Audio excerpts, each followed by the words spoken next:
semua. Assalamualaikum warahmatullahi wabarakatuh. Salam sejahtera bagi kita semua. Shalom, Om Swastiastu, Namo Buddhaya, salam kebajikan. Selamat sore pada hadirin semuanya, pada peserta webinar pada hari ini, kepada Bapak Muhammad Zainuddin selaku moderator pada hari ini, kepada Ibu Jesslyn Novianti selaku pemateri kita pada hari ini, kami ucapkan selamat datang semuanya. Pertama-tama, marilah kita panjatkan kehadiran Allah. Puji syukur kehadiran Allah Subhanahu wa Ta'ala karena kita masih diberikan kesehatan sehingga kita dapat berkumpul pada hari ini. Pertama-tama izinkan saya untuk memperkenalkan diri terlebih dahulu. Perkenalkan, nama saya Gilang selaku pembawa acara pada hari ini. Selamat datang untuk teman-teman semua dalam acara webinar edukasi tentang pasar modal dengan tema kita pada hari ini yaitu inovasi edukasi digital untuk pasar modal Indonesia yang berkualitas. Baiklah, acara selanjutnya yaitu adalah pembacaan tata tertib selama webinar berlangsung nanti sampai akhir acara. Mungkin kepada operator bisa di-share screen tata tertib kita pada hari ini.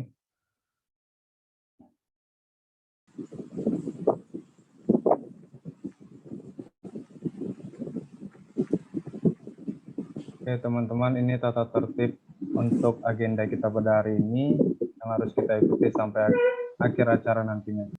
Yang pertama itu pastikan perangkat komputer atau laptop atau ponsel Anda tersambung dengan internet.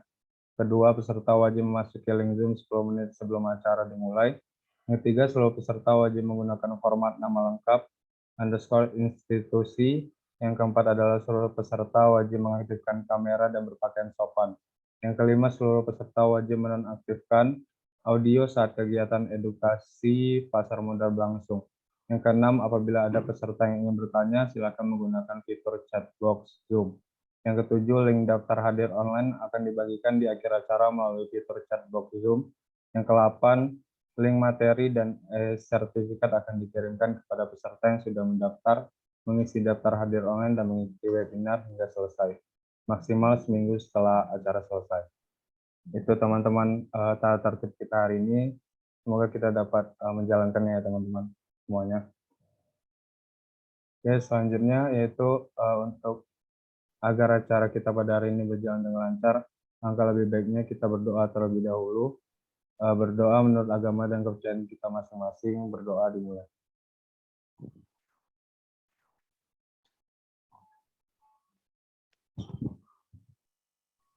Berdoa selesai. Baiklah, kita memasuki agenda berikutnya tanpa memperpanjang waktu. Acara pada hari ini, agenda selanjutnya yaitu penyampaian materi yang akan disampaikan oleh Ibu Jesslyn Novianti yang bakal dipandu oleh moderator kita pada hari ini, Bapak Muhammad Zainuddin.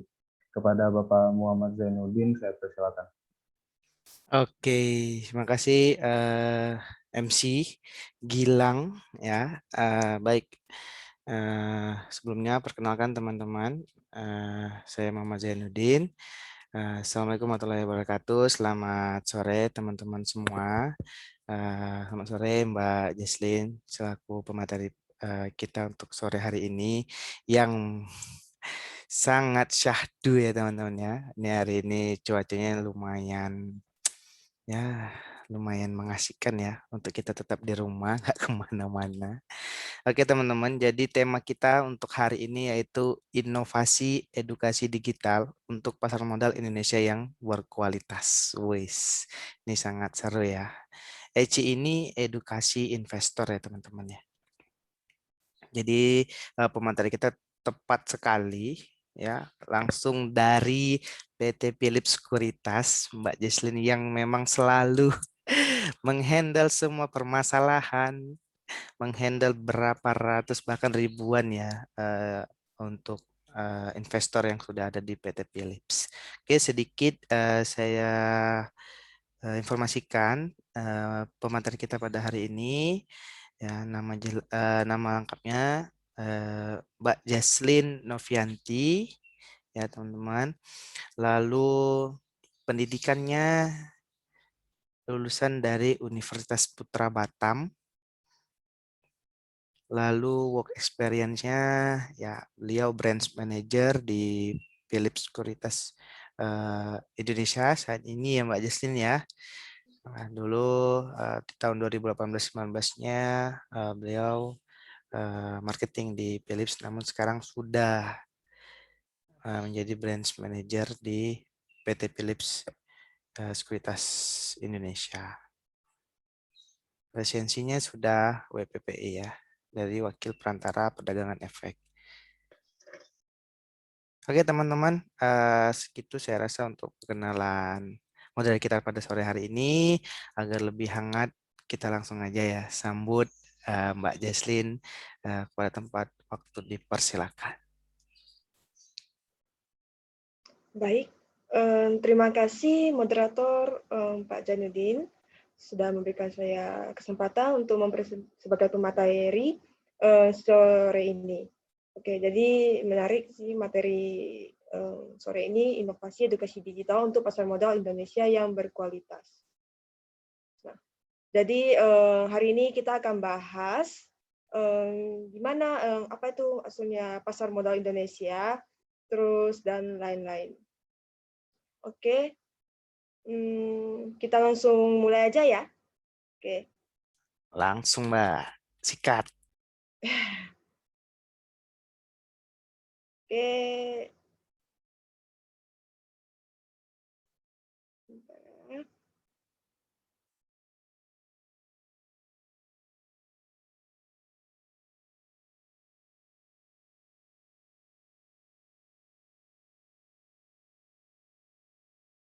Baik, terima kasih. Selamat sore teman-teman semua. Apakah tampilan di teman-teman semua ini sedang full screen? Apakah materinya sudah terlihat? Ya, terlihat, Mbak. Baik, terima kasih. Oke, saya mulai aja ya. Nah, sebelum kita masuk ke inovasi edukasi digital pasar modal Indonesia, kita harus kenali dulu apa itu pasar modal Indonesia. Nah, jadi pasar modal Indonesia itu adalah tempat bertemunya emiten dan investor. Nah, jadi investor sebagai pihak yang perlu dana jangka panjang dan emiten termasuk pihak yang perlu dana jangka panjang, dan investor merupakan pihak yang membutuhkan yang memiliki dana, yaitu pihak yang perlu investasi pada instrumen finansial. Nah, itu adalah investor. Nah, kalau emiten ataupun perusahaan merupakan pihak yang perlu dana jangka panjang. Jadi mereka butuh modal untuk mengembangkan perusahaannya. Nah, jadi instrumen finansial apa aja yang instrumen finansial seperti saham, obligasi, reksadana, dan lain-lain. Nah, jadi kalau kita misalkan mau beli instrumen finansial, kita boleh melalui sekuritas. Nah, jadi tidak melalui Bursa Efek Indonesia ya kalau misalnya kita mau beli saham. Kalau kita mau beli saham itu melalui perusahaan sekuritas. Nah, jadi apa itu perusahaan sekuritas? Nah, perusahaan sekuritas itu termasuk anggota bursa ataupun perusahaan yang telah mendapatkan izin dari OJK. Nah, Otoritas Jasa Keuangan, untuk dapat melakukan kegiatan usaha sebagai perantara pedagang efek ataupun penjamin emisi efek. Nah, jadi kalau misalkan teman-teman kalau mau beli saham ataupun obligasi, reksadana, nah itu bisa lewat perusahaan sekuritas itu. Jadi kalau misalkan teman-teman mau, contohnya nih, mau beli saham perusahaan yang terbuka seperti BRI. Nah, teman-teman langsung ke Bank BRI, mau bilang ke tellernya, saya mau beli saham, itu nggak bisa ya. Jadi kalau misalnya mau beli saham, itu harus tetap lewat sekuritas. Tuh. Oke, next. Nah, apa saja sih manfaat-manfaat di pasar modal? Nah, kalau banyak sekali ya manfaat pasar modal. Yang pertama, kalau misalkan bagi masyarakat, nah, pencipta lapangan kerja. Oke. Kalau bagi investor ya sarana investasi. Jadi kalau misalnya teman-teman kalau sudah invest di pasar modal juga termasuk investor. Nah, gitu. Nah, kalau misalkan bagi emiten itu penyebaran kepemilikannya ke seluruh lapisan masyarakat. Ini maksudnya gimana? Jadi kalau misalkan perusahaan terbuka, nah kita bisa beli sahamnya, itu semua masyarakat itu bisa beli saham si perusahaan ini karena dia terbuka gitu ya. Jadi itu salah satu manfaat bagi emiten. Jadi itu penyebarannya itu ke seluruh lapisan masyarakat. Jadi seluruh masyarakat itu bisa investasi gitu. Nah, kalau bagi pengusaha itu sebagai sumber pembiayaan. Nah, jadi kalau misalkan kita invest di pasar modal, nah kalau bagi pengusaha mereka dapat biaya ataupun modal gitu. Nah, kalau bagi negara itu keterbuka dan profesional iklim usaha yang sehat. Nah, seperti begitu. Nah, jadi di sini ada sangat banyak sekali ya manfaat-manfaat pasar modal di Indonesia gitu. Oke, next. Nah, jadi apa saja sih struktur di pasar modal Indonesia? Nah, yang paling atas itu Otoritas Jasa Keuangan, OJK. Nah, jadi OJK itu dia mengatur semua. Nah, ada Bursa Efek Indonesia, ada Lembaga Clearing dan Penjamin Efek Indonesia, ada Lembaga Penyimpanan dan Penyelesaian Efek Indonesia. Nah, itu sebagai regulator pemerintah. Oke, nah habis itu di bawahnya ada perusahaan efek, ada lembaga penunjang, ada profesi penunjang, pemodal, dan emiten perusahaan publik. Nah, jadi kalau di saya pribadi ya, saya termasuk yang perusahaan efek ya. Nah, saya sebagai perantara pedagang efek. Itu. Jadi kalau misalnya teman-teman kalau mau beli saham ataupun jual saham itu melalui perantara pedagang efek ataupun bisa beli jual sendiri. Nah, gitu. Nah, oke. Next. Nah, kita lihat apa saja sih fungsi-fungsi OJK-nya. Nah, kalau OJK, Otoritas Jasa Keuangan, itu berfungsi sebagai menyelenggarakan sistem pengaturan dan pengawasan yang terintegrasi terhadap keseluruhan kegiatan di sektor jasa keuangan. Nah, kalau Bursa Efek Indonesia, itu pihak yang menyelenggarakan dan menyediakan sistem ataupun sarana untuk mempertemukan penawaran jual dan beli efek pihak-pihak lain, nah, dengan tujuan memperdagangkan efek di antara mereka. Gitu ya. Nah, saya bahas sedikit dengan OJK. Nah, teman-teman tahu nggak kantor OJK yang di Batam sendiri? Nah, kalau misalnya teman-teman pernah ke daerah yang di Anggrek Mas sana, nah di dekat Debatal sana, nah di sana nanti teman-teman nampak itu ada kantor OJK. Nah, kalau misalkan di kantor Bursa Efek Indonesia, nah tepat itu di Batam Center juga bisa teman-teman lihat di kantornya itu tepat di sebelah kantor Philip. Itu di Mahkota Raya di dekat Batam Center. Nah, itu kantor Bursa Efek Indonesia ada di sana. Itu ya. Nah, habis itu kita lihat dulu selanjutnya lembaran clearing dan penjamin efek Indonesia, itu KPI, itu pihak yang menyelenggarakan jasa clearing dan penjamin penyelesaian transaksi bursa. Nah, setelah itu ada Lembaga Penyimpanan dan Penyelesaian Efek Indonesia, yaitu pihak yang menyelenggarakan kegiatan kustodian sentral bagi bank kustodian, perusahaan efek, dan pihak lainnya. Nah, jadi kalau misalkan kita beli saham, nah kita beli saham dengan menggunakan dana, ya kan? Jadi kalau kita beli saham, itu uang yang di saham itu simpannya di bank dan efeknya itu simpan yang di Lembaga Penyimpanan Penyelesaian Efek ini, yang KSEI. Nah, itu jadi teman-teman kalau beli saham itu efeknya bukan simpan di perusahaan sekuritas ataupun di emiten, tapi simpannya itu di KSEI. Nah, Lembaga Penyimpanan dan Penyelesaian Efek Indonesia. Nah, di KSEI ya, gitu.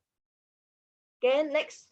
Nah, jadi di sini ada landasan hukum mengenai pasar modal, yaitu Undang-Undang Republik Indonesia Nomor 8 Tahun 1995 tentang pasar modal. Nah, adalah ketentuan umum mengenai undang-undang pasar modal yang berisi tentang definisi, pengertian, serta aturan dan ketentuan mengenai aktivitas di pasar modal. Nah, jadi pasar modal ini sudah mau UU Republik Indonesia. Oke. Nah, pasar modal sendiri itu sebagai sarana pendanaan bagi perusahaan maupun institusi lainnya seperti pemerintah. Nah, ataupun sarana bagi kegiatan yang berinvestasi. Oke, jadi pasar modal itu memfasilitasi sarana dan prasarana kegiatan jual beli dan kegiatan terkait lainnya. Itu. Jadi sistem kalau misalnya kita jual beli saham itu sistemnya itu disediakan oleh pasar modal, disediakan oleh Bursa Efek Indonesia gitu. Next. Nah, kita lihat apa saja produk-produk pasar modal yang ada di Indonesia. Nah, di sini ada beberapa, yaitu reksadana, ada saham, ada obligasi, ada ETF, ada derivatif. Oke. Nah, reksadana. Saya yakin teman-teman pernah dengar ya, reksadana ini apa. Nah, tetapi belum mendalami. Nah, kalau reksadana itu seperti wadah ataupun pola pengelolaan dana yang berbagi sekumpulan investor untuk berinvestasi. Maksudnya gimana? Jadi banyak nih sekumpulan investor. Nah, mereka investnya itu di satu wadah gitu, jadi satu tempat gitu. Nah, nanti akan diolah oleh manajer investasi itu. Nah, itu maksudnya reksadana. Nah, kalau saham itu ya bukti kepemilikan perusahaan gitu ya. Kalau nah hari ini kita akan membahas produk yang saham. Oke, yang produk yang saham. Kalau reksadana, obligasi nanti yang lain-lainnya itu mungkin di kesempatan yang lainnya. Tapi hari ini kita akan membahas mengenai saham gitu. Karena dipilih ya kita bisa beli reksadana, bisa beli saham, terus bisa ETF. Kalau obligasi sementara masih belum ada yang online. Ya, kalau dipilih masih belum online. Tapi itu masih dalam proses ya kalau untuk obligasi. Nah, jadi obligasi itu sendiri apa? Jadi obligasi itu adalah surat berharga ataupun sertifikat yang berisi perjanjian dengan emiten dan investor, gitu ya. Jadi ada perjanjian antara emiten dengan investor bahwa oh ini pada jatuh tempo kupon bunganya berapa gitu. Nah, itu obligasi. Kalau ETF itu sama seperti reksadana, tetapi ETF itu bisa diperdagangkan. Jadi diperdagangkan seperti di pasar saham. Jadi bisa beli, bisa jual itu langsung di pasar gitu, di online gitu ya. Tapi kalau itu ETF, jadi dia sama seperti reksadana, tapi itu bisa diperdagangkan. Gitu. Nah, kalau derivatif ini istilahnya itu seperti produk turunan. Nah, itu perjanjian yang bernilai atau berpeluang terikat dengan kaitan lainnya gitu. Tapi hari ini kita bahasnya yang saham gitu ya. Oke. Next kita lihat investasi. Nah, investasi. Jadi intinya kita itu harus berinvestasi. Nah, jadi investasi itu sendiri artinya apa gitu ya? Pengertian investasi itu ya upaya penanam modal yang dilakukan oleh sebuah perusahaan ataupun perorangan untuk mendapatkan imbal hasil di masa depan. Nah, modalnya bisa berupa uang ataupun sumber daya yang lain.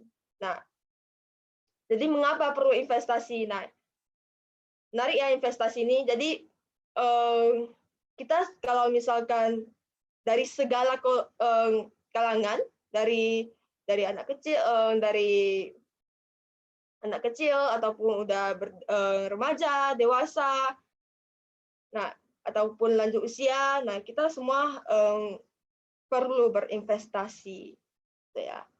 Nah, dikarenakan apa? Karena adanya inflasi. Nah, apa itu inflasi? Inflasi itu suatu proses meningkatnya harga secara umum dan terus-menerus. Atau dengan kata lain, merupakan proses menurunnya nilai uang yang secara terus-menerus. Gitu ya. Nah, kita lihat pada tahun 2008 itu inflasinya 11,06%. Itu lumayan tinggi.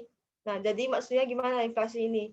Jadi, uang yang pada tahun 2008 itu beda dengan nilai uang yang pada tahun 2008 itu beda dengan nilai uang yang pada saat ini, tahun 2021 gitu. Jadi pada tahun 2008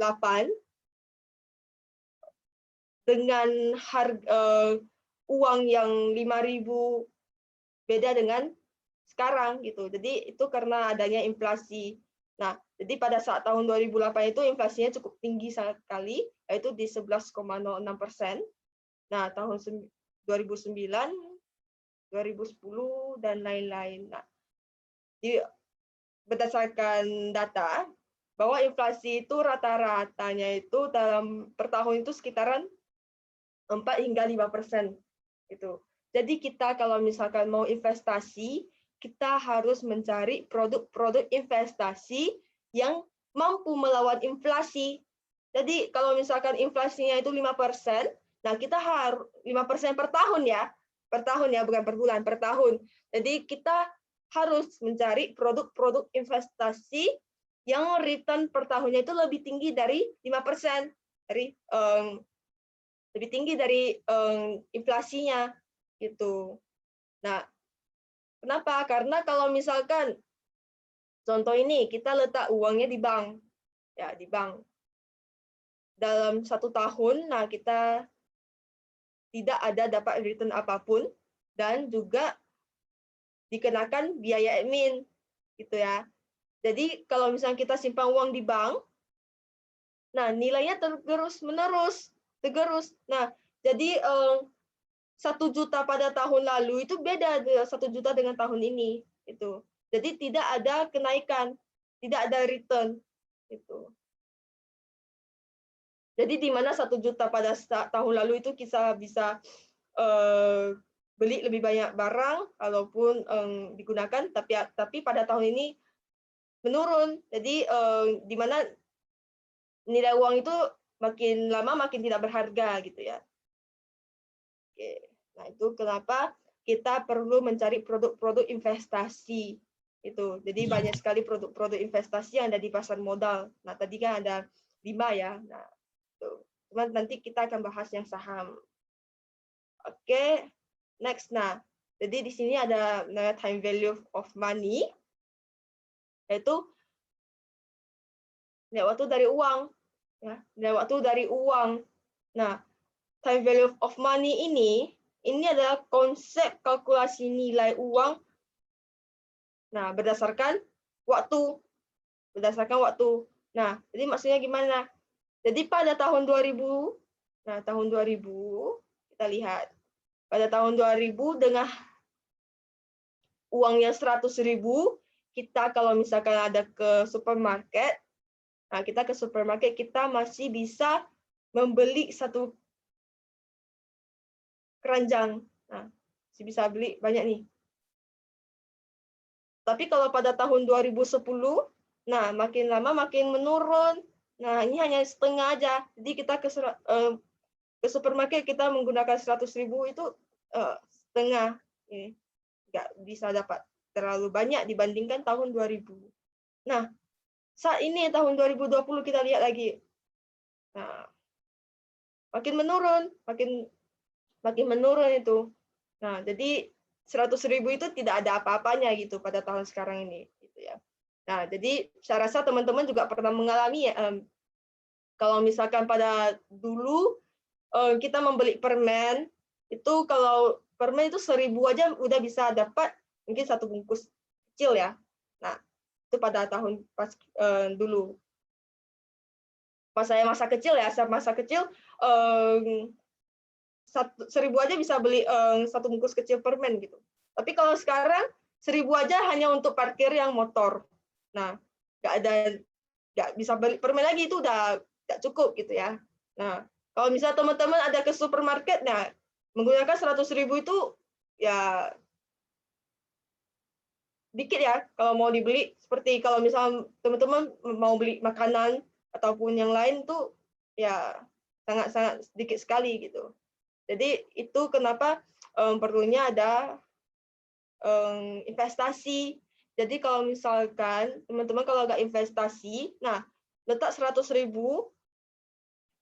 di bank tahun 2000, nah memang pada saat itu kita bisa beli sebanyak gini. Nah tetapi kalau 10 tahun kemudian, 20 tahun kemudian, dengan nilai yang 100.000 yang ada di bank, nah barang yang bisa kita dapat itu menurun. Nah gitu. Jadi itu kenapa perlunya investasi. Nah ini ada konsep time value of money, yaitu ini konsep nilai uang berdasarkan waktu ya, nilai uang berdasarkan waktu itu. Nah, oke.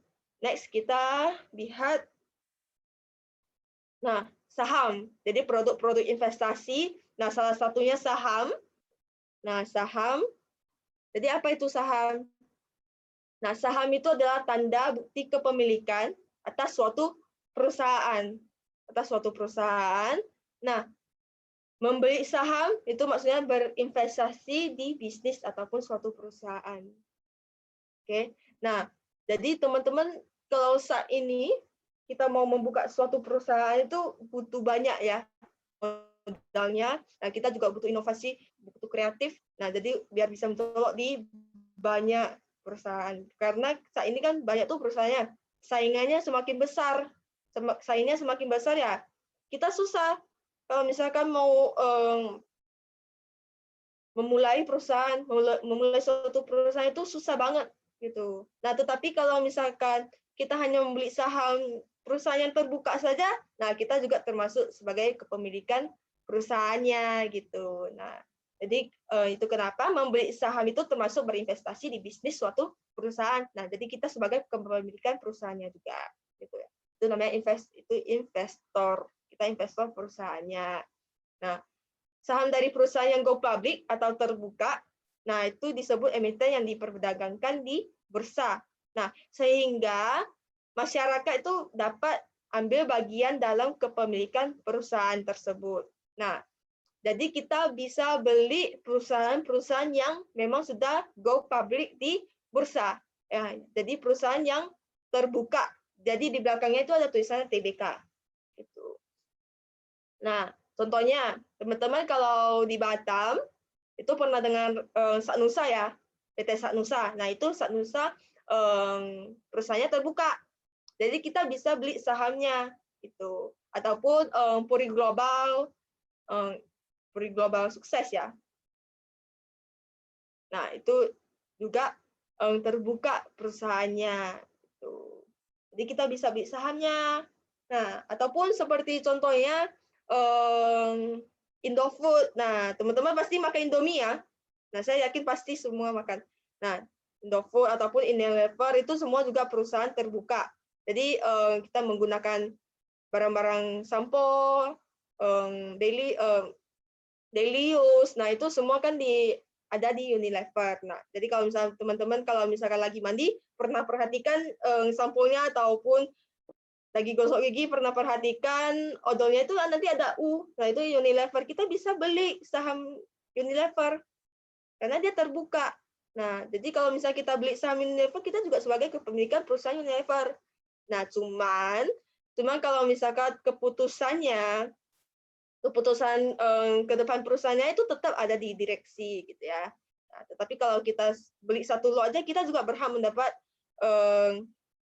dividen ataupun itu maksudnya bonus dari perusahaannya gitu. Jadi kalau misalnya perusahaannya mendapatkan laba, jadi kalau misalnya perusahaan mendapatkan laba, nah dia juga akan membagikan ke investor gitu. Jadi dia sharingnya ke investor juga. Nah, itu namanya dividen. Nah, biasanya sih kalau misalkan di perusahaan itu mereka 1 tahun sekali ataupun 1 tahun 2 kali. Mereka membagikan labanya kepada investor.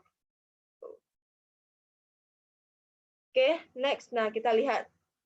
Nah, ini keuntungan saham. Jadi apa saja sih keuntungan saham? Nah, yang pertama dividen, yang tadi saya sempat infokan, dividen. Nah, kedua itu capital gain.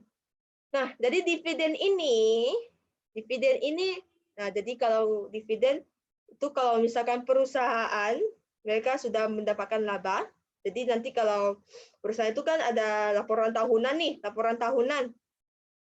Jadi kalau misalkan laporan tahunan itu menghasilkan laba, nah mereka akan membagikan ke investor sebagian ya.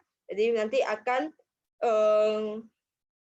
ditentukan porsi yang akan dibagikan kepada investor. Nah, itu biasa ditentukan lewat rapat umum pemegang saham tahunan, ya, RUPS gitu.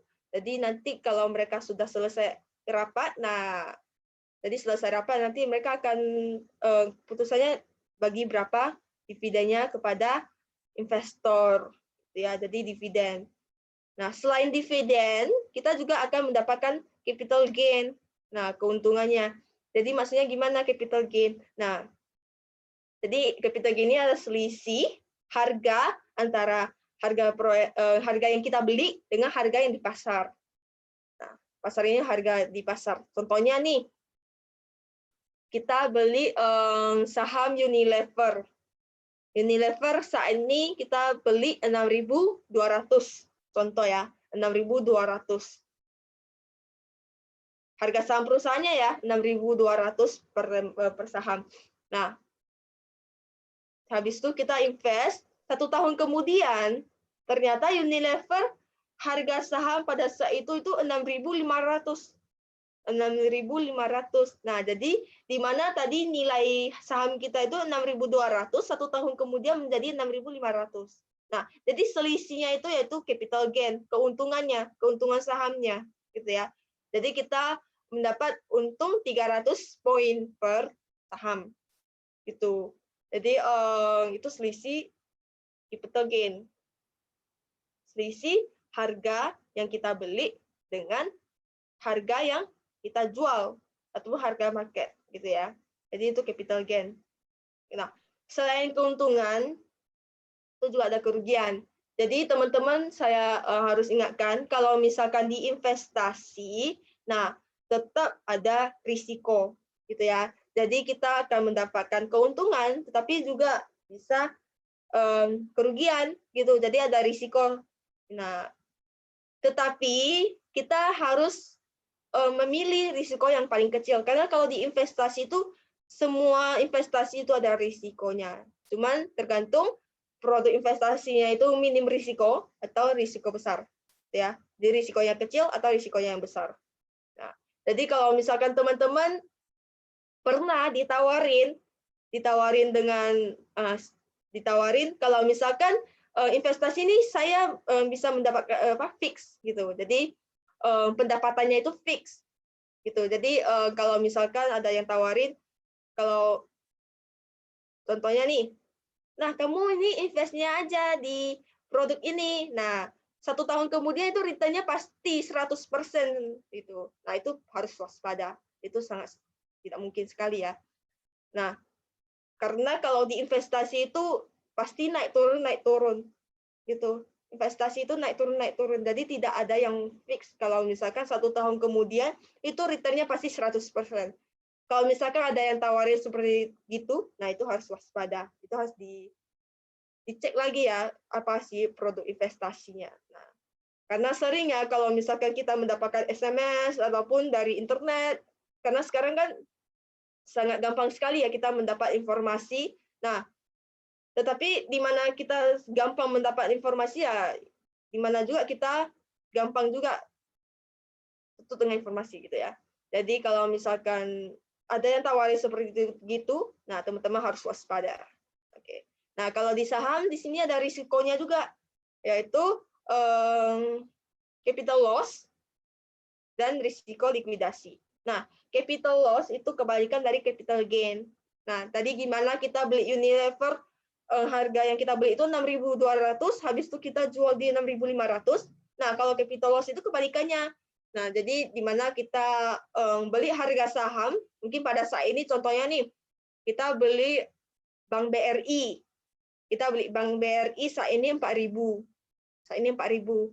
Tetapi 1 tahun kemudian ternyata menurun harga saham BRI-nya menjadi 3.900. Nah, jadi kita loss 100 poin. Nah, tetapi dalam keadaan kita jual ya. Gitu.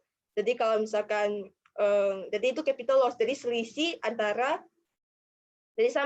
antara yang kita beli dengan yang kita jual gitu. Nah, kebalikan dari capital gain. Jadi ini kerugian saham. Habis itu satu lagi yaitu risiko likuidasi. Jadi sebenarnya ada beberapa, tapi yang paling penting sih 2 ini. Risiko likuidasi. Likuidasi yaitu risiko kalau misalkan perusahaannya bangkrut. Ya, kalau perusahaannya bangkrut ya uang kita ikut juga gitu. Tetapi kalau misalkan sebelum mereka likuidasi itu akan ada tanda-tandanya gitu. Ada tanda-tandanya. Jadi ada tanda-tanda kalau misalkan mereka udah mau bangkrut gitu. Jadi kita hindarilah kalau misalkan sudah ada tanda-tanda seperti begitu.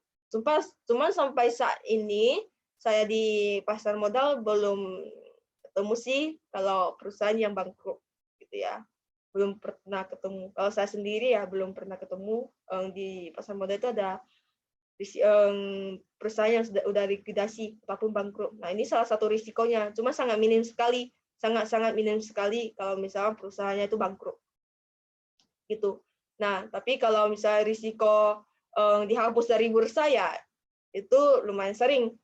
Tapi kalau misalkan risiko yang likuidasi ini ya ini sangat minim sekali ya. Gitu. Jadi kalau saya mau ingatkan lagi kepada teman-teman, kalau misalkan teman-teman ditawarkan produk-produk investasi, nah teman-teman harus mengetahui keuntungannya apa, risikonya apa gitu ya. Jadi kadang karena saya sering ketemu nasabah, mereka ditawarkan produk investasi hanya diinfokan keuntungannya segini, tetapi tidak ada dikasih tahu kalau risikonya juga segini, gitu. Nah, jadi kalau misalnya teman-teman mau investasi di produk investasi, nah jadi harus tahu bahwa keuntungannya seperti gini, nah risikonya seperti gini. Nah, kita jadi menghindari kerugian, gitu ya. Jadi sebelum kita mulai berinvestasi ya kita harus pelajari dulu produk-produknya, gitu. Oke, next kita lihat. Nah, IHSG. Nah, IHSG ini adalah indeks harga saham gabungan. Jadi, indeks harga saham di sini sebagai indikator ataupun cerminan pergerakan harga saham. Nah, jadi IHSG ini indikator. Jadi, contoh kalau misalkan pada saat awal pandemi, IHSG di kita Indonesia, jadi IHSG Indonesia itu pernah jatuh hingga pada saat awal pandemi ya, pada bulan Maret itu paling dalam tuh saya kalau nggak lupa sekitaran 3.900. Itu jatuh dalam banget. Nah, tetapi saat ini indeks sudah 6.000-an.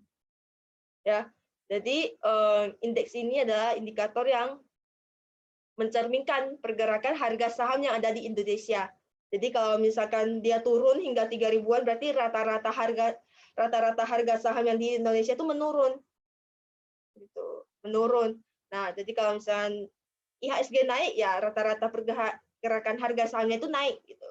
Nah, oke, jadi indeks itu juga salah satu pedoman bagi investor untuk melakukan investasi di pasar modal, khususnya saham. Nah, IHSG juga menggunakan semua perusahaan yang tercatat sebagai komponen perhitungan indeks, gitu ya. Jadi dia indeks itu perusahaan tercatat yang semuanya. Jadi dia semuanya itu sebagai komponen perhitungan indeks. Oke. Nah, gitu. Jadi IHSG ini sebagai indikator ataupun cerminan kalau misalkan pasar modal di Indonesia pergerakan harga sahamnya seperti gimana. Oke, kita lihat di sini ada top 20 perusahaan yang terbesar terbesar di Bursa Efek Indonesia. Oke, ini berdasarkan Maret 2021 ya. Berdasarkan Maret 2021. Jadi kita lihat yang pertama top BCA, nah ini top 20. Jadi di Bursa Efek itu ada 700-an perusahaan yang terbuka. Jadi ada 700-an perusahaan yang terbuka. Gitu. Jadi teman-teman bisa milih banyak sekali perusahaan-perusahaan. Tetapi dia harus ingat risikonya. Jadi ada yang perusahaan yang bagus, ada yang kurang bagus, gitu ya. Jadi ada yang bagus, ada yang kurang bagus. Nah, kita harus pilih perusahaan-perusahaan yang ingin kita invest, gitu. Jadi kalau lebih baik, kalau menurut saya lebih baik ya di perusahaan yang terkenal, yang memang bagus dari segala sisi, gitu. Dari seperti Bank BCA, BRI, Telkom Indonesia, Bank Mandiri, Unilever, Astra, TPIA, HMSP, dan lain-lain ya. Jadi top 20 itu. Nah, ini teman-teman bisa lihat juga di bursa, di website bursa nanti ya. Jadi market kapitalisasinya gitu. Jadi mana yang terbesar? Nah, kita invest saja yang perusahaan-perusahaan yang bagus gitu. Oke. Next, nah kita lihat ada waktu perdagangan bursa. Ya, jadi kalau misalkan di pasar modal, di Bursa Efek itu ada waktu perdagangannya, yaitu di hari bursa Senin hingga hari Jumat jam 9 hingga 3.15 WIB. Ya, jadi di selain itu bursa itu tutup, kita nggak bisa beli. Nah, jadi kita hanya bisa beli dan jual itu pada jam ini, jam 9 hingga 3.15 tepat. Dan di jam ini sebenarnya juga ada sesi istirahatnya juga. Jadi ada sesi 1 dan sesi 2. Nah, tapi kalau untuk umumnya ya jam 9 hingga jam 3.15. Ya, Senin sampai Jumat. Jadi satu minggu itu bursanya tutup. Kita nggak bisa beli jual saham di luar jam bursa. Ya. Nah. Oke. Next kita lihat penyelesaian transaksi. Jadi maksudnya apa sih T+2? Nah, jadi kalau misalkan kita beli jual saham, nah ini masih saham ya, masih saham. Penyelesaiannya itu 2 hari. 2 hari. Jadi maksudnya gimana? Jadi kalau misalnya kita beli jual dari sistem, itu online, nah langsung dia, kalau misalnya kita beli, ya dipotong dari cash, dipotong dari uang dana. Nah, kalau kita jual, ya ditambahkan langsung ke dana. Tetapi kalau misalkan kita mau tarik dananya, itu butuh 2 hari proses. Ya. Jadi di mana kita beli itu 2 hari kemudian baru dipotong. Dan kalau kita jual juga 2 hari. Gitu. Jadi T+2. Nah, jadi penyelesaian transaksinya nanti di lembaga yang KPEI. Nah, teman-teman masih ingat ya, ada 3 regulator pemerintah, yaitu Bursa Efek Indonesia, habis itu ada Clearing dan Penjamin Efek Indonesia, habis itu ada Kustodian. Ya. Jadi 3 regulator pemerintah, BI, KPEI, dan KSEI. Nah, jadi Bursa Efek Indonesia ini yang dia menyediakan sarana dan prasarana. Nah, kalau penyelesaian transaksi ini, nah dengan KPI ya, jadi KPI yang mengatur penyelesaian transaksi, dan KSEI itu yang penjaminan efek. Jadi efek yang kita beli itu di KSEI, nggak hanya saham, reksadana, obligasi, ataupun surat utang yang lain, itu nanti dia simpannya itu di KSEI. Ya. Jadi penyelesaian transaksi kalau di bursa, yang saham itu T+2, 2 hari. Jadi maksudnya kalau di sistem itu langsung, tapi di asli terjadinya itu 2 hari. Jadi dia clearingnya 2 hari. Oke, next kita lihat. Nah, ini satuan lot ya. Satuan saham. Jadi satu lot itu 100 lembar. Oke, jadi kalau misalnya teman-teman beli satu lot, itu 100 lembar. Nah, cuman kebanyakan di harga-harga yang di pasar itu per lembar. Jadi teman-teman kalau lihat ada harga itu dikali 100. Gitu ya. Oke, next kita lihat mekanisme pasar. Mekanisme pasar yaitu ada prioritas harga dan prioritas waktu. Nah, maksudnya apa? Prioritas harga dan prioritas waktu. Nah, ini mekanisme pasar yang ada di saham ya, prioritas harga dan hak waktu. Nah, prioritas harga ini maksudnya siapapun yang memasukkan order ataupun permintaan.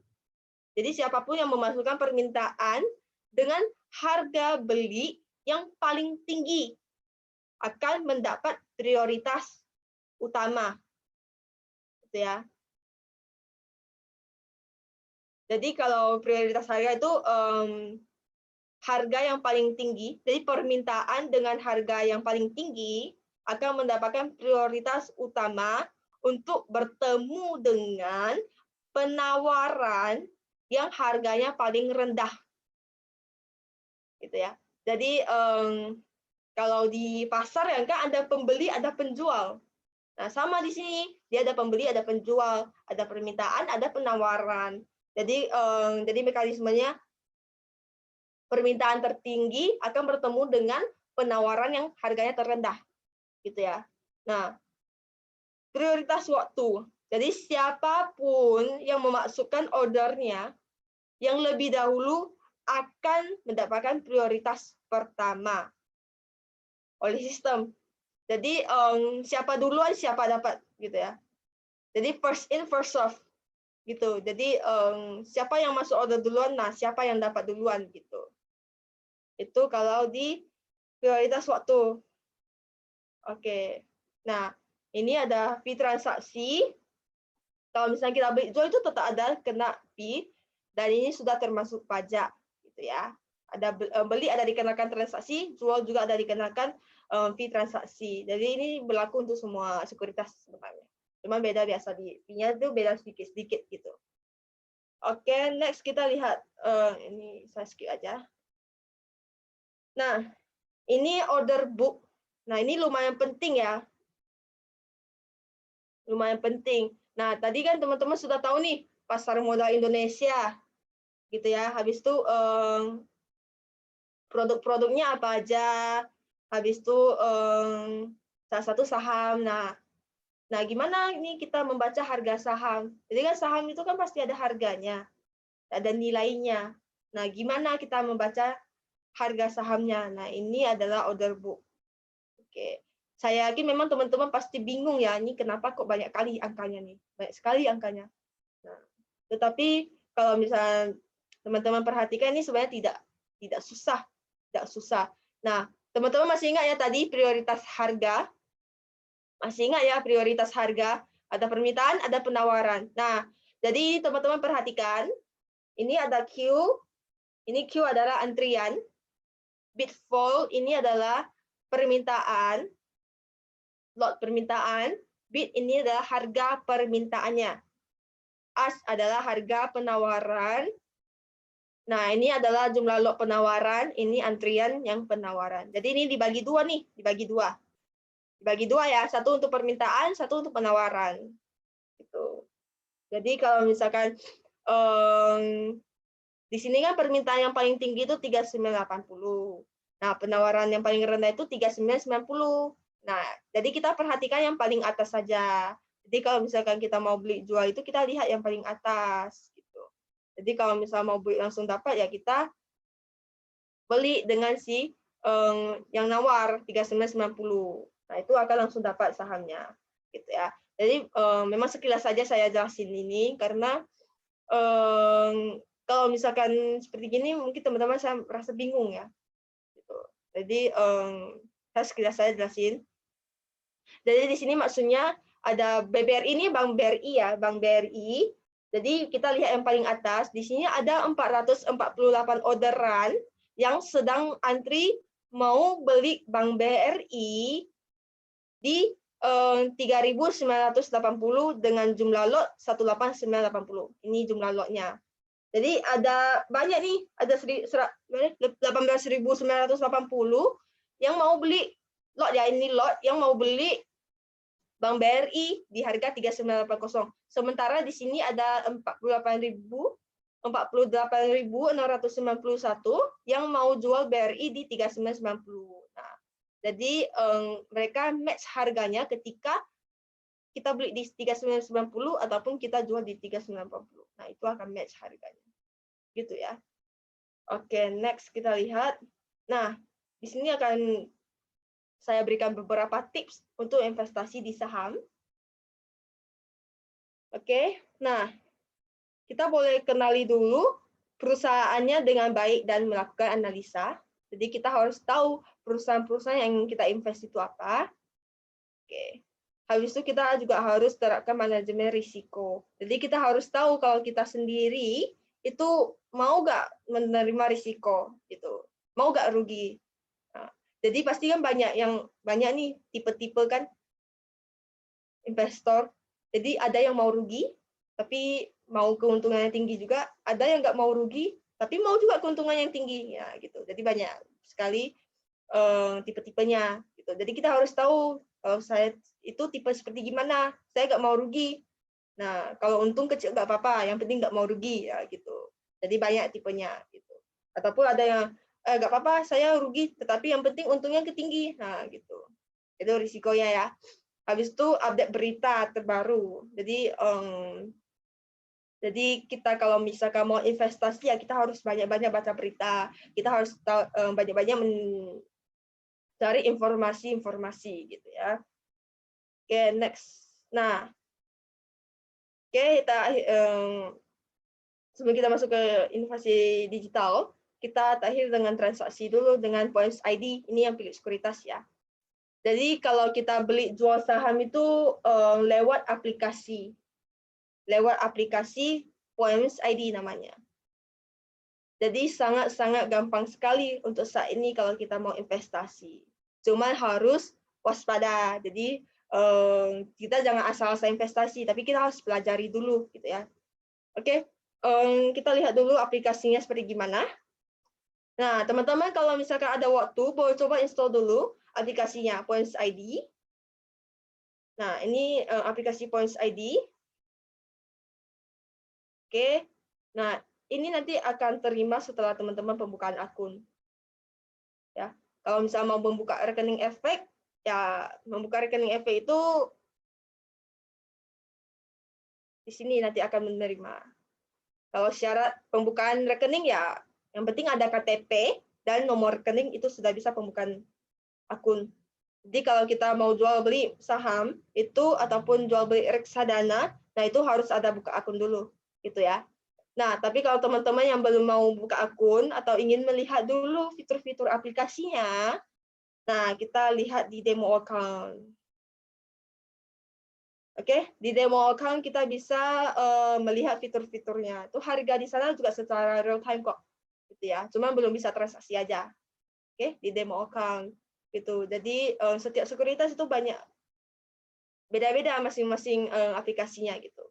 Jadi kalau dipilih itu aplikasinya Points ID. Oke, next kita lihat.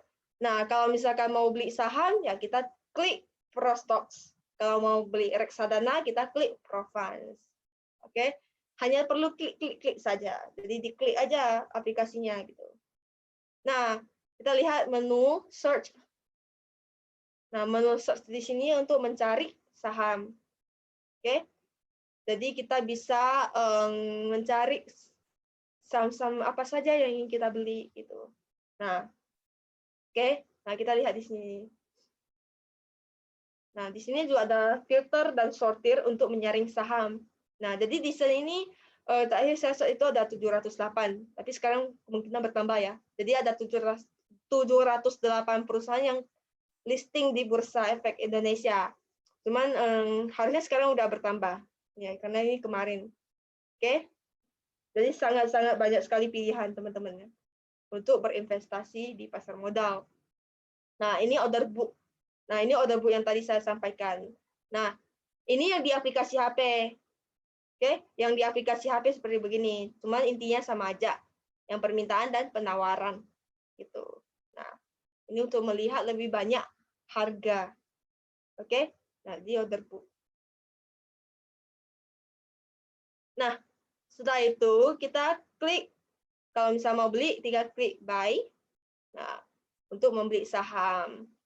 Habis itu klik submit untuk mengkonfirmasi order, gitu ya. Oke, next kita lihat lagi. Kalau misalnya kita mau jual, kita tinggal klik sell untuk menjual saham. Nah, klik submit untuk mengkonfirmasi jual saham. Oke, next. Nah, habis itu dia akan otomatis ke order status. Nah, aplikasi menu di order status itu untuk melihat status beli ataupun jual, gitu ya. Jadi kalau misalkan nanti teman-teman lihat ada receive, nah itu masih ngantri, jadi masih nunggu. Jadi kalau misalnya masih nunggu, kita masih bisa edit order.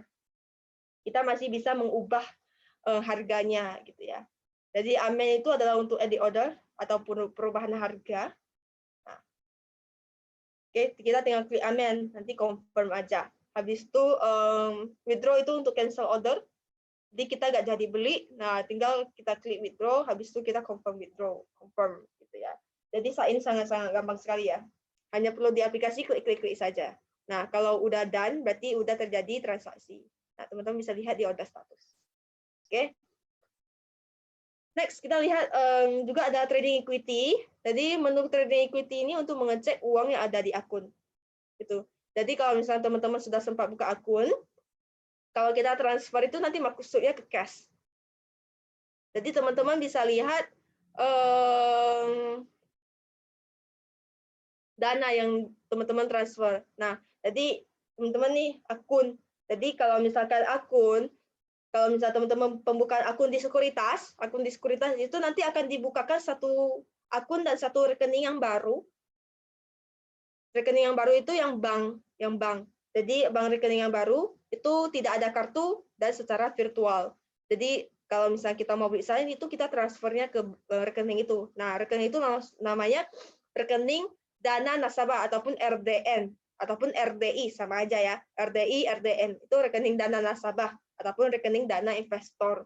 Gitu. Jadi kalau misalnya teman-teman mau beli saham itu transfernya ke RDI. Nah, itu bank, transfernya ke bank. Jadi teman-teman kalau mau beli saham itu uangnya simpan di bank. Sementara efeknya simpan di KSEI gitu. Jadi kalau misalnya teman-teman mau investasi ya harus diperhatikan lagi uang itu kita simpannya di mana gitu ya. Kalau di sekuritas itu uangnya simpan di bank. Dan efeknya simpan di KSEI. Nah, jadi kalau misalnya produk investasi lain teman-teman harus tahu kalau misalnya uangnya itu simpan di mana gitu. Jadi perusahaan sekuritas itu tidak memegang apapun. Hanya menyediakan program aplikasi seperti begini. Nah, gitu ya. Oke, kita lihat next. Nah, kalau portfolio di sini itu mengecek perkembangan saham. Jadi kita bisa lihat, oh, saham sekarang ini Pegas, perusahaan gas negara, oh, harganya segini, harga pasar segini. Nah, untung rugi kita berapa? Nah, kita bisa lihat di sini. Ya, semua bisa lewat dari aplikasi. Oke. Nah, habis itu cash withdrawal. Nah, untuk penarikan dana, teman-teman tinggal klik yang kanan atas, habis itu tinggal klik cash withdrawal. Nah, di sini cash withdrawal. Jadi, di mana teman-teman sudah tahu kalau misalkan transfernya itu ke rekening, nah, kita juga harus tahu kalau kita mau tarik dananya itu gimana. Nah, berapa lama prosesnya itu ya. Jadi, kita harus tahu juga. Nah, jadi teman-teman bisa penarikan dananya itu lewat aplikasi, yaitu di cash withdrawal. Nah, tinggal klik submit new request. Nah, tinggal masukin aja dana yang ingin ditarik itu berapa. Nah, habis itu klik submit. Itu ya. Oke. Next, kita lihat di sini juga ada beberapa fitur, yaitu auto sweep, itu untuk memaksimalkan dana yang ada di RDI. Oke, memaksimalkan dana yang ada di RDI. Nah, tinggal diklik setting kanan atas. Habis itu kita klik auto sweep. Nah, kita tinggal mau, kalau pembuatan akunnya itu dia otomatis aktif. Nanti kalau mau tutup tinggal tutup aja. Jadi fleksibel. Jadi mau tutup, kalau mau buka, ini nggak apa-apa. Ya, ini cuma fitur auto sweep-nya doang. Ya, kalau di aplikasi. Oke. Nah, ini. Jadi tahun ini Maret BI ada menunjukkan 4 inovasi, yaitu yang pertama itu IDX Virtual Tour 360. Jadi IDX Virtual Tour 360 ini sorry. Jadi IDX Virtual Tour 360 ini adalah video yang berteknologi realitas maya yang dapat diakses dari IDX Nah, jadi teman-teman bisa lihat berkunjung gitu ke BEI dan galeri Yuk Nabung Saham itu secara nyata. Jadi dia seperti video yang 360. Jadi kalau misalnya teman-teman buka nanti bisa lihat di YouTube IDX, nanti dia online seperti nyata gitu ya. Jadi kita kalau misalnya menggeserkan handphone kita ke kanan, nanti ya dia ikut ke kanan gitu. Ya. Jadi teman-teman bisa lihat ruang yang nyata. Jadi ini sebenarnya baru luncur di Bursa Efek Indonesia. Kalau saya nggak salah ingat di Maret 2021 ya. Tuh.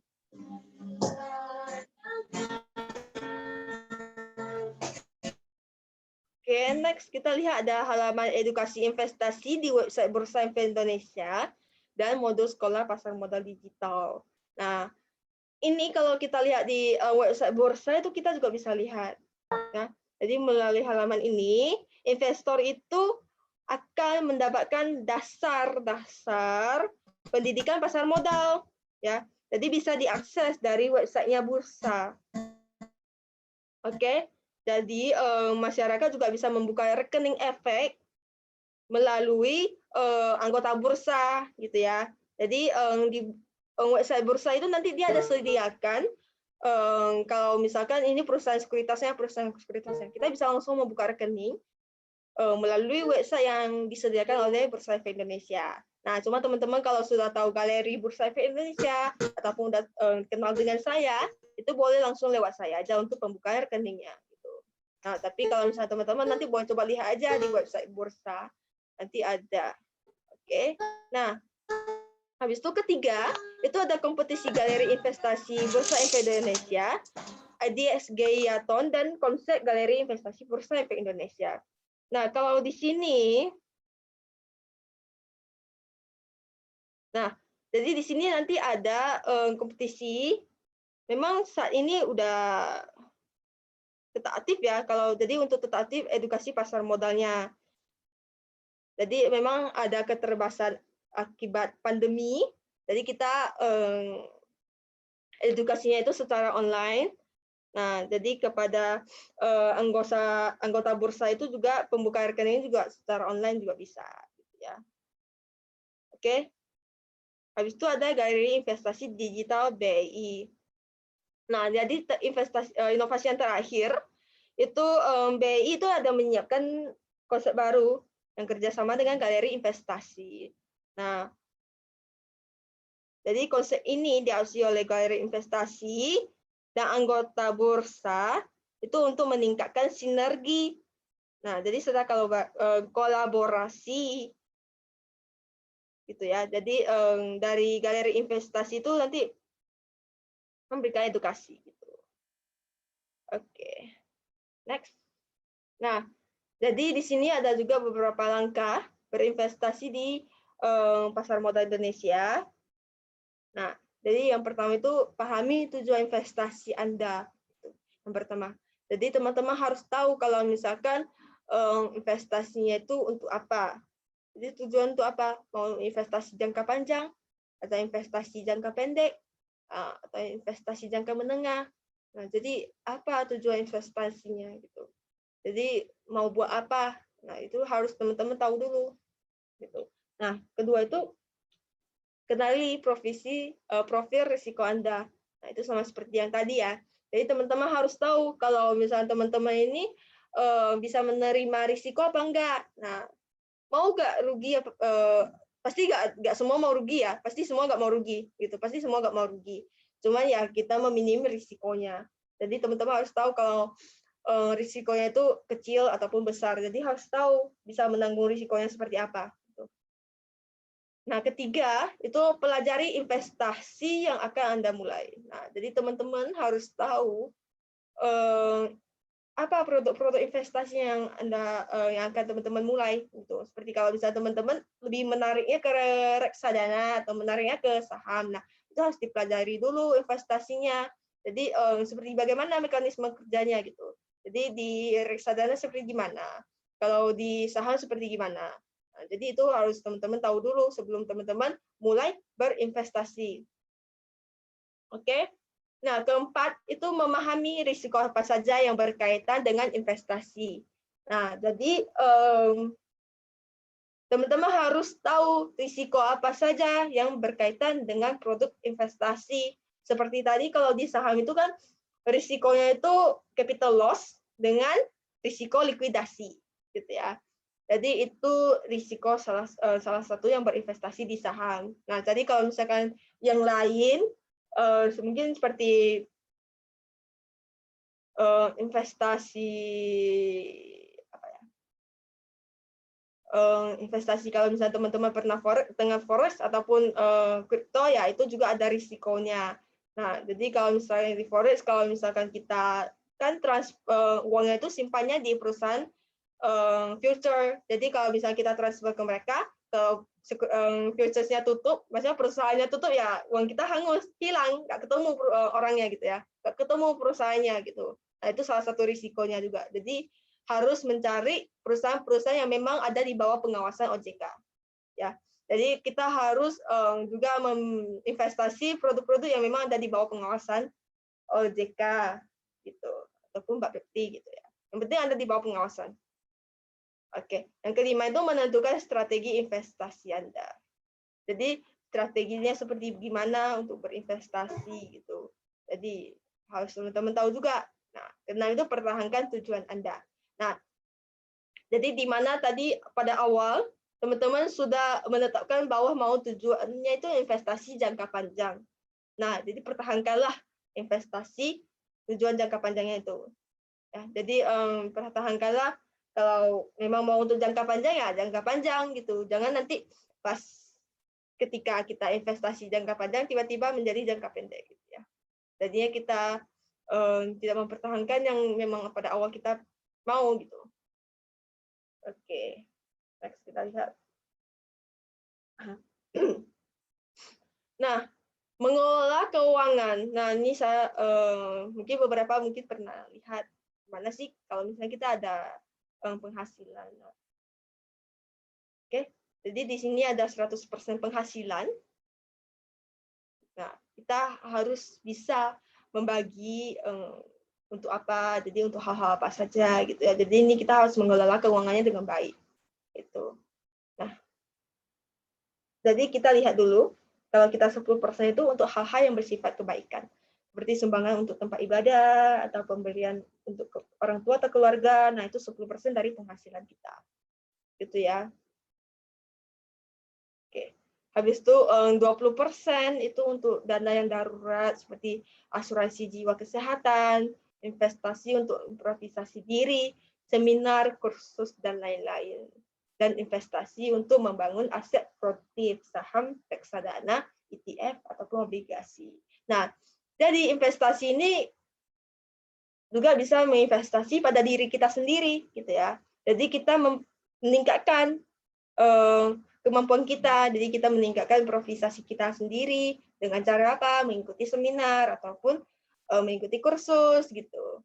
Ya, jadi kita semakin berpengetahuan ya semakin baik gitu ya. Jadi kita tahu jadi harus investasi, nggak hanya investasi pada aset produktif ya, kita harus juga bisa investasi pada diri kita sendiri, gitu ya.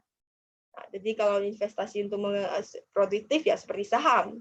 Nah, kita bisa 20% dari penghasilan kita ya. Kita bagikan di saham berapa, di reksadana berapa gitu ya. Gitu. Habis itu 30% cicilan produktif, hutang pembeli aset seperti rumah atau apartemen ataupun laptop untuk kerja. Nah, itu cicilan. Jadi kalau misalkan yang belum ada cicilan ya kita bagikan dengan ke tempat yang lain gitu ya, ataupun diinvestasikan di tempat lain gitu. Tapi kalau misalnya ada cicilan ya ini harus diutamakan cicilan produktifnya gitu. Jangan sampai jadi jangan sampai nanti kalau misalkan ini kalau menurut saya ya cicilan produktif ini agak lumayan penting. Maksudnya lumayan utama karena kalau misalnya memang udah ada cicilan ya kita harus bayar gitu ya, bayar cicilannya. Jangan sampai udah jatuh tempo ya ditarik tuh barang kita tuh. Ya, kalau misalnya nggak bisa bayar cicilan gitu. Jadi ini harus duluan. Jadi cicilan produktif ini ya kita harus lihat dulu dari penghasilan kita ini sanggup untuk berapa, cicilannya berapa gitu ya. Jadi jangan sampai melebihi. Nah, jadi takutnya nanti kalau udah jatuh tempo ya kita nggak sanggup untuk bayarnya. Gitu. Dan jangan mengambil dana-dana yang darurat, misalnya dana-dana yang memang digunakan untuk kebutuhan pokok untuk investasi saham. Karena kan ada risiko. Jadi kalau misalkan ya sempat menurun harganya ya kita jual kan ya sayang kan gitu. Jadi ya kita menggunakan dana-dana yang memang ada lebih itu untuk menginvestasi di seperti saham reksadana gitu ya. Oke, 40% itu untuk kebutuhan sehari-hari seperti makan, minum, air, listrik, internet, pulsa, transportasi, bensin, biaya sekolah anak, ini kalau belum ya. Nah, biaya kuliah, tabungan untuk traveling. Nah, ini jadi kebutuhan sehari-hari ini kebutuhan pokok seperti air, makanan, minuman, listrik, internet, pulsa, transportasi, dan biaya kuliah. Nah, itu yang penting. Jadi itu harus diselesain dulu 40% dari penghasilan. Nah, kalau misalkan yang lebih ya lebih gak apa-apa. Karena kan ya tergantung penghasilannya berapa, nah biaya kuliahnya berapa gitu ya. Nah, ini kita bisa mengelola pelan-pelan mengelola keuangannya. Ya makin ya ke masa depan makin bagus gitu. Ya, jangan ya asal aja gitu seperti kalau misalnya kita udah nah, jadi setahu saya kalau di Batam, saya sendiri juga mengalami kalau misalnya di Batam kita itu sambil kuliah sambil kerja gitu. Jadi saya yakin kalau misalnya yang sudah bekerja ya ada penghasilannya gitu. Jadi ya boleh diterapkan ini mengelola keuangannya. Gitu. Jadi kita tahu oh bahwa 10% itu untuk apa. Jadi dari penghasilannya berapa gitu ya. Nah, gitu. Oke, dah. Oke, ini.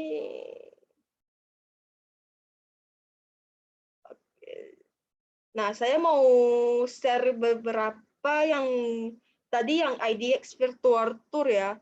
Ini coba saya cari gimana sih? Tunggu sebentar ya. Saya share screen dulu.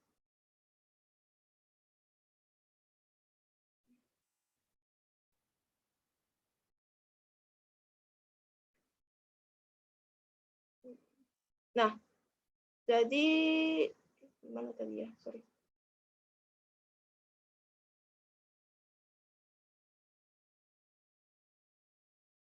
Oke.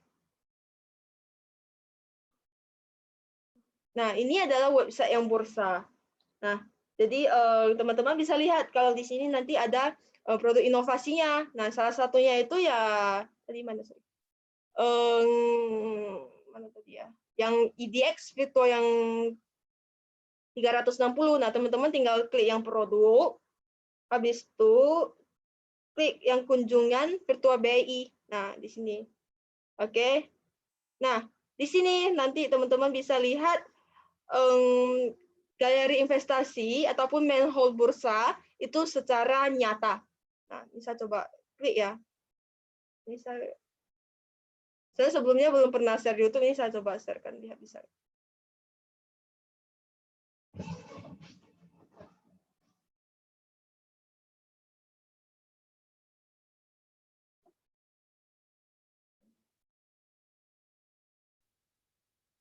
Nah, jadi teman-teman bisa lihat IDX-nya itu secara 360 nih. Nah, jadi teman-teman nanti kalau ada waktu, nah, begini.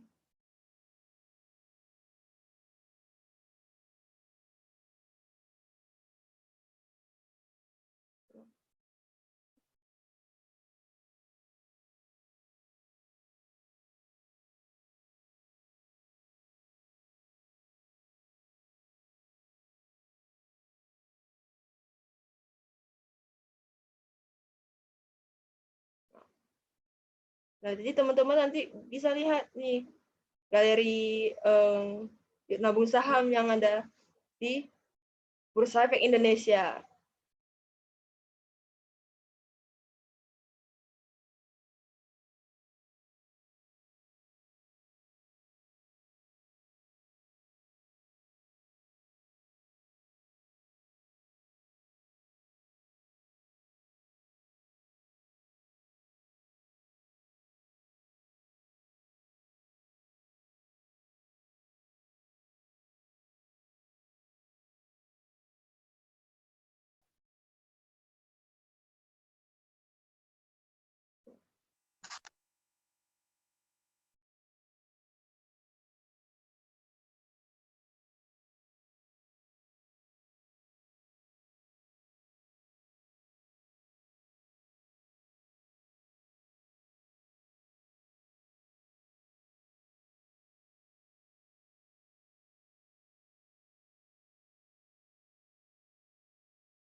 Di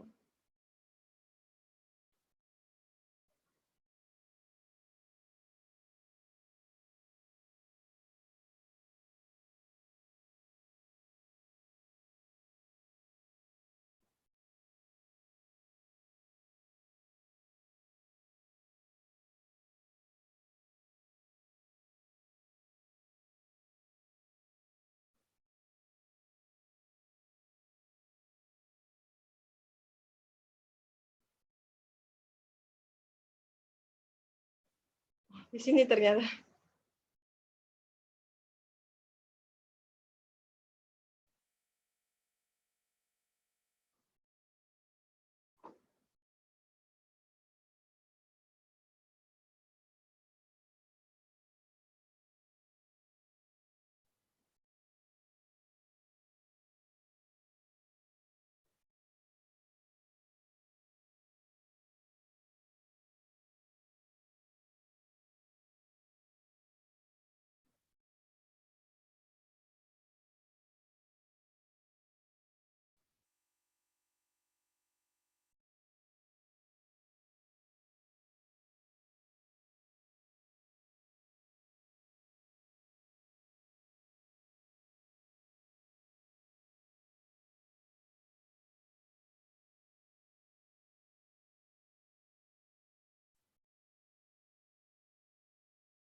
Jadi seperti itu ya.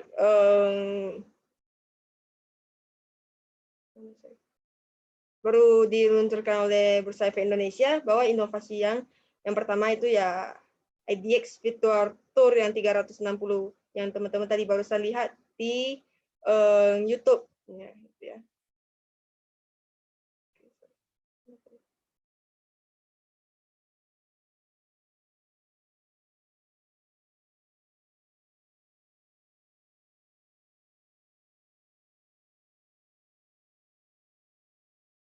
Oke, itu aja yang bisa saya sampaikan pada sore hari ini. Oke, terima kasih. Jadi saya kembali kepada moderator.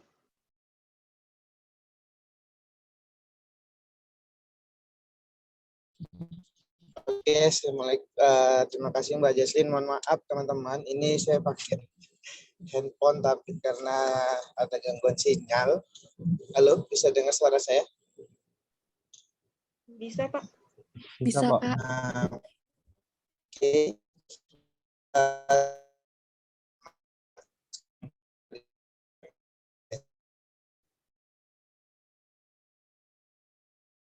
Mengenai saham ataupun yang bahkan ada yang baru populer hari ini ya, terkait saham dan aplikasi, kan ada simulasi untuk aplikasinya itu sendiri. Nah, jadi udah nggak alasan lagi Mbak Jesslyn ya untuk tidak berinvestasi.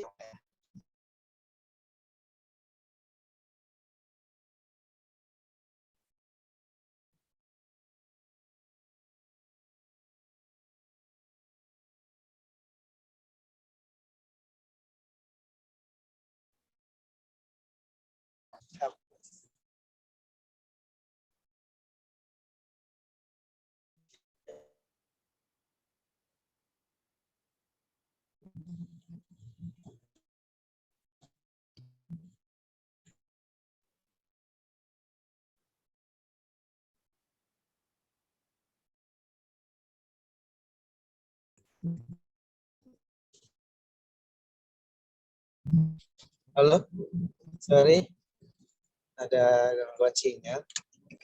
MC boleh ambil alih untuk sementara. Ini sinyal saya masih terganggu.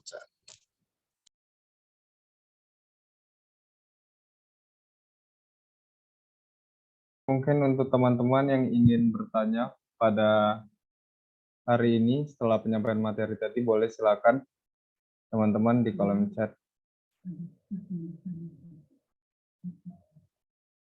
Oke, untuk persyaratan door prize kita, teman-teman, sesi tanya jawab yang pertama seluruh peserta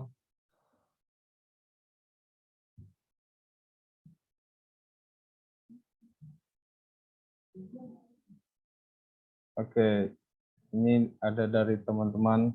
Yang langsung aja kita bacakan pertanyaan yang pertama dari Nur Aini. Ini Bu, ada pertanyaan bagaimana saya mengetahui bahwa sebuah saham memiliki fundamental yang bagus? Mungkin bisa dijawab, Bu. Baik, terima kasih. Jadi bagaimana saya mengetahui bahwa sebuah saham memiliki fundamental yang bagus? Nah, yang pertama, kita bisa melihat dulu dari rasio keuangannya. Jadi rasio keuangannya itu seperti dari nilai buku perusahaannya. Jadi kalau rasio keuangan itu diambil dari laporan keuangan saham. Itu salah satu ya dari fundamental. Kalau fundamental itu berarti laporan keuangannya.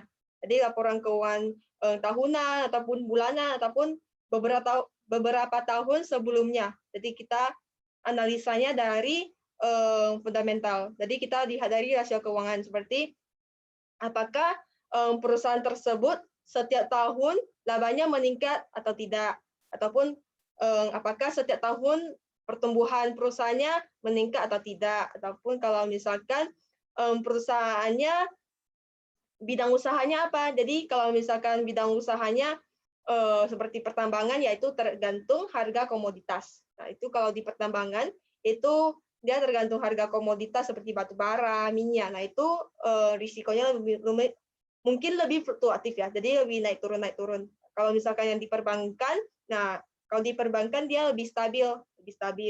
Jadi kita harus lihat dulu dari perusahaannya itu bergerak di bidang apa gitu ya. Jadi kita baru bisa tahu kalau ini seperti gimana pertumbuhan ataupun kedepannya seperti gimana perusahaannya gitu. Itu kalau dari sisi fundamental. Jadi kita harus tahu kalau dari rasio-rasio keuangannya. Oke, jadi saya kasih contoh aja. Yang salah satunya seperti book value, nilai buku dari perusahaan. Jadi kalau berdasarkan nilai buku laporan keuangannya itu, kalau saham A itu 1.000 contohnya ya, 1.000. Ternyata di pasar itu harganya belum sampai 1.000, masih 800. Jadi kalau misalkan seperti begitu, nah seperti begitu berarti itu masih dianggap murah sahamnya ya. Jadi masih dianggap murah itu. Tetapi kalau misalkan kita berdasarkan fundamental jangan hanya lihat satu sisi aja. Jadi kita harus lihat semua.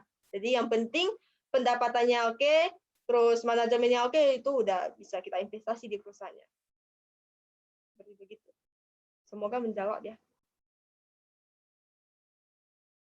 Oke Bu, terima kasih. Mungkin kita langsung lanjut ke pertanyaan yang kedua. Pertanyaan kedua ada dari Yuliana Dormana, bertanya apa bedanya investasi saham dengan trading saham? Seperti itu Bu. Baik. Nah, terima kasih pertanyaan Mbak Yuliana. Bedanya investasi saham dengan trading saham. Nah, yang paling membedakan itu adalah di masa waktunya. Dan jadi kalau kita investasi, kita itu invest. Nah, kita beli sahamnya. Nah, kita biasa kebanyakan itu investasinya jangka panjang. Jadi untuk 1 tahun, 3 tahun, 5 tahun ataupun lebih. Ya, jadi kita tidak selalu memonitor harga. Jadi kita mencari perusahaan-perusahaan yang fundamentalnya bagus. Nah, kita mencari perusahaan yang fundamentalnya bagus, ya kita invest di perusahaannya itu dalam waktu yang jangka panjang. Nah, kita investasi.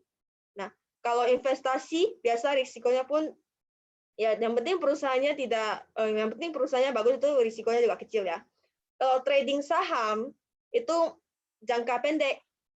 Jadi kita beli hari ini ataupun beli pada detik ini sahamnya, kita bisa jual pada detik selanjutnya.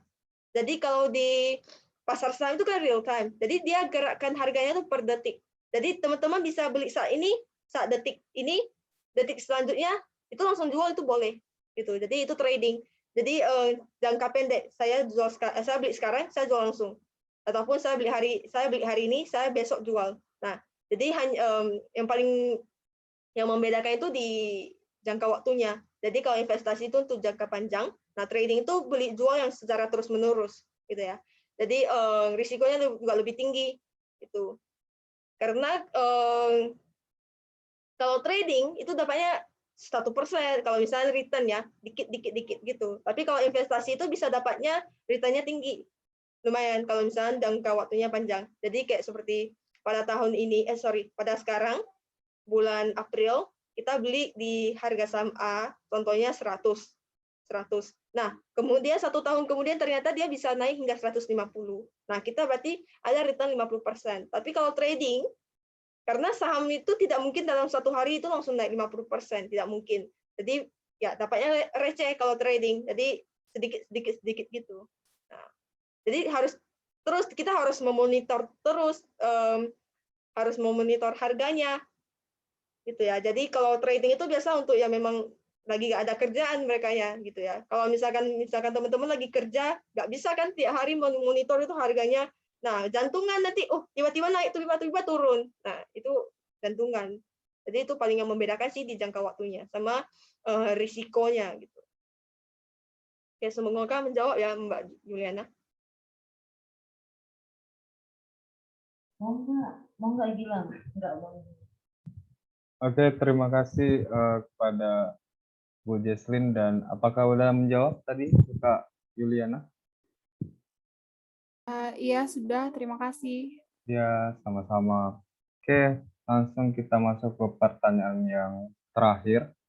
yaitu dari Syariza Askia. Riza bertanya nih Bu, apa saja yang mempengaruhi sehingga terjadinya inflasi di setiap tahunnya? Baik, terima kasih. Apa saja yang mempengaruhi sehingga terjadinya inflasi di setiap tahun? Nah, jadi sebenarnya itu setiap negara itu ada inflasinya. Jadi sebenarnya inflasi itu lebih bagus ya dibanding deflasi. Tetapi dalam keadaan inflasinya itu tidak terlalu tinggi, jadi harus dikontrol, gitu ya. Karena inflasi itu menunjukkan kalau daya masyarakat itu meningkat. Jadi ada daya beli masyarakat. Nah, kalau misalkan deflasi itu berarti kalau inflasi itu kan adanya daya beli masyarakat, di mana daya beli masyarakat itu bisa mendorong pertumbuhan ekonomi, pertumbuhan negara. Nah, tetapi di inflasi di sini kita harus ya dalam yang normal, seperti kalau misalkan kita lihat di negara yang sudah maju, biasanya mereka inflasinya itu di 0 hingga 1%. Itu di 0 hingga 1%. Nah, itu jadi di mana sangat kecil sekali inflasinya, bahkan 0, lebih juga ada, gitu ya. Nah, kalau deflasi itu berarti daya beli masyarakat itu menurun. Nah, itu pertumbuhan ekonomi juga bisa menurun. Nah, itu ya. Jadi kalau inflasi itu biasa karena kan ekspor impor yang negara, gitu ya. Jadi ada ekspor ada impor negara. Nah, itu mempengaruhi inflasi negara gitu. Nah, jadi yang penting kalau misalkan bisa dikontrol dalam persentase yang cukup bagus ya. Jangan sampai kalau misalkan seperti tahun 2008 itu cukup menurun. Nah, kita bisa juga lihat kurs rupiah kita. Jadi saya masih ingat pada tahun 2008 itu kurs satu dolar SG itu baru berapa saya lupa, 8.000 atau 7.000 ya. Tapi sekarang udah sampai 10.000 gitu. Itu salah satu juga yang mempengaruhi terjadinya inflasi. Jadi nilai rupiah, kurs rupiah kita itu makin menurun dibanding dengan negara yang lain. Nah, itu. Seperti begitu. Semoga menjawab ya.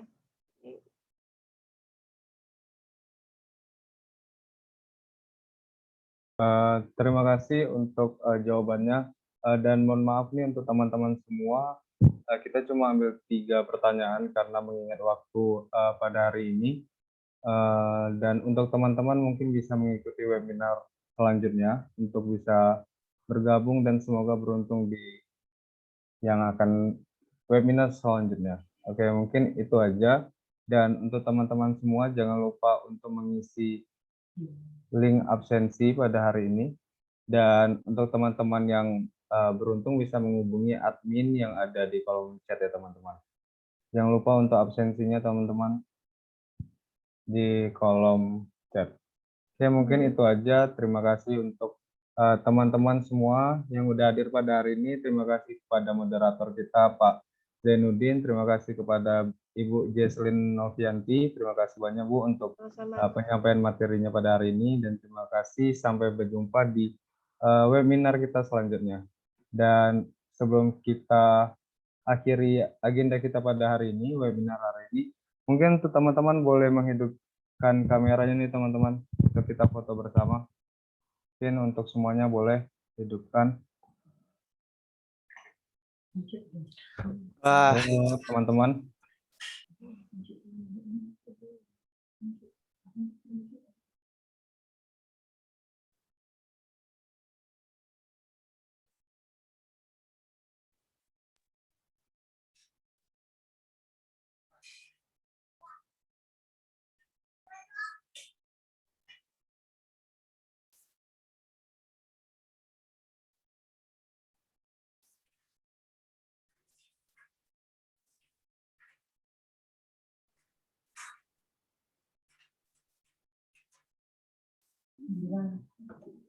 Oke, terima kasih teman-teman semua, dan sebelum kita tutup, alangkah lebih baiknya karena dibuka dengan doa, maka kita tutup dengan doa pula.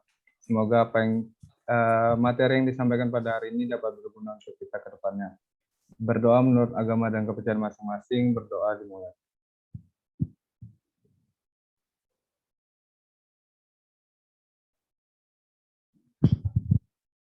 Berdoa selesai, saya selaku MC pamit undur diri. Mohon maaf jika ada salah kata dan perbuatan. Sampai berjumpa di webinar selanjutnya. Terima kasih teman-teman semua. Terima kasih Mbak Jesslyn. Baik, terima kasih juga teman-teman semua. Terima kasih Pak Zainuddin. Terima kasih MC-nya. Bye. Sama-sama Ibu.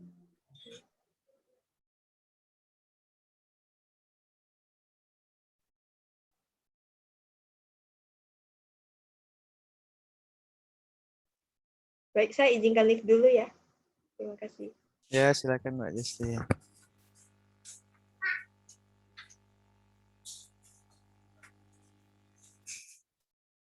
Nanti.